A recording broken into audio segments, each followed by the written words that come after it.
ಶಾಲಾ ಶಿಕ್ಷಣ 25-26ನೇ ಸಾಲಿನ ಆಯವ್ಯಯದಲ್ಲಿ ಘೋಷಿಸಿರುವಂತೆ 184 ಸರ್ಕಾರಿ ಹಿರಿಯ ಪ್ರಾಥಮಿಕ ಶಾಲೆಗಳನ್ನು ಪ್ರೌಢಶಾಲೆಗಳನ್ನಾಗಿ ಹಾಗೂ 50 ಪ್ರೌಢಶಾಲೆಗಳನ್ನು ಪದವಿ ಪೂರ್ವ ಕಾಲೇಜುಗಳನ್ನಾಗಿ ಉನ್ನತೀಕರಿಸಿ ವಿದ್ಯಾರ್ಥಿಗಳ ಶೈಕ್ಷಣಿಕ ಪ್ರಗತಿಗೆ ಅನುಕೂಲ ಕಲ್ಪಿಸಲಾಗಿದೆ.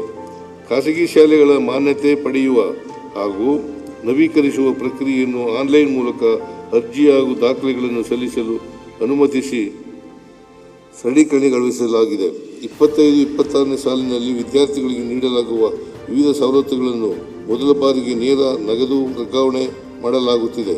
ವಿದ್ಯಾರ್ಥಿಗಳಿಗೆ ಗ್ರಾಮೀಣ ಪತ್ರ, ಕನ್ನಡ ಮಾಧ್ಯಮ ವ್ಯಾಸಂಗ ಪ್ರಮಾಣ ಪತ್ರಗಳನ್ನು ಆನ್ಲೈನ್ ಮೂಲಕ ವಿತರಿಸಲಾಗಿದೆ.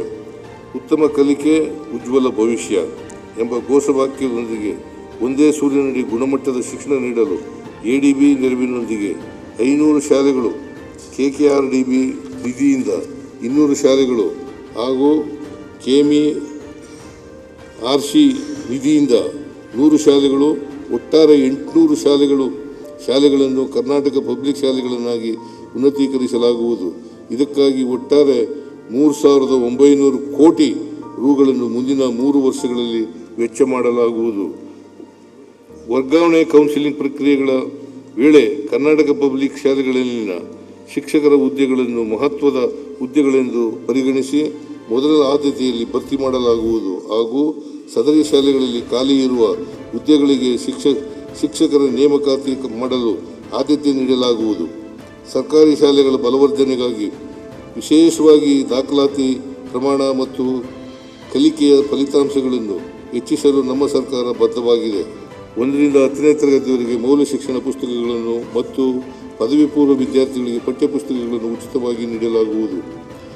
ಸರ್ಕಾರಿ ಪ್ರಾಥಮಿಕ ಮತ್ತು ಪ್ರೌಢಶಾಲೆಗಳು ಮತ್ತು ಪದವಿ ಪೂರ್ವ ಕಾಲೇಜುಗಳಲ್ಲಿ ಹೊಸ ಕೊಠಡಿ ನಿರ್ಮಾಣ ಮತ್ತು ಕೊಠಡಿಗಳ ದುರಸ್ತಿ ಕಾಮಗಾರಿಗಳಿಗೆ 565 ಕೋಟಿ ರುಗಳು, ಶೌಚಾಲಯ ನಿರ್ಮಾಣಕ್ಕಾಗಿ 75 ಕೋಟಿ ರುಗಳು ಹಾಗೂ ಶಾಲೆಗಳಿಗೆ ಪೀಠೋಪಕರಣಗಳನ್ನು ಖರೀದಿಸಲು 25 ಕೋಟಿ ರುಗಳ ಅನುದಾನವನ್ನು ಒದಗಿಸಲಾಗುವುದು.